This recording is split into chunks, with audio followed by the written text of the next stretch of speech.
we had to figure out how we were going to get the mix to the job and keep it still warm, especially in October when we had to pave the job. Using the Miller Ferry has to service all the islands out there, so we weren't allowed to do anything until I believe it was the 1st of October using their ferry boats.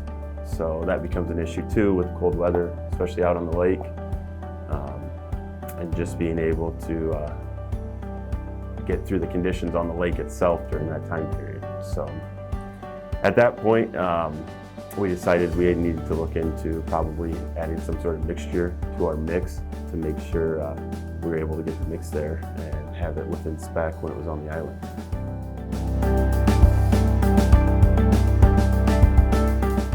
It was just a unique situation, and when you leave a mix in silos too long, you start developing issues with the mix, with compaction and with longevity and things like that. So we reached out to Ingevity and looking for their Evotherm product. We wanted a product that was going to hopefully prolong the compaction life of that mix, because we had such a long time frame that we needed to get from the asphalt plant to the paver. And it did everything we needed it to do.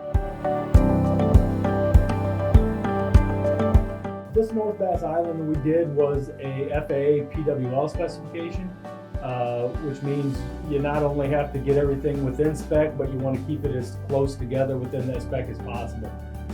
That gave more challenges with this long trip that we had, so the Evotherm helped out that density as well.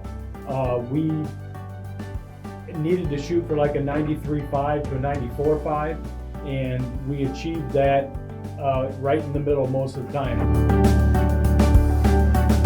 It was extremely workable when we got out there, and that's what we were looking for. It wasn't full of chunks like cold mix would be after it's set for 3 hours. It wasn't anything like that. It was very workable. It would go through the paver properly.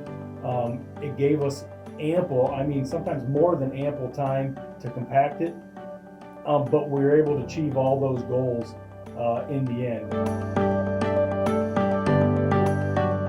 We were looking at the forecast, and within a day or two we were looking at some high winds, which obviously ferry on the boat, that doesn't mix.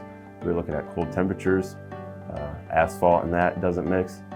So we needed to do something to either A, if we were going to finish the job in 2019, or possibly look to push it back in 2020. We knew we had a window of about 30 hours of good weather coming. So what we did is we got with all of our people.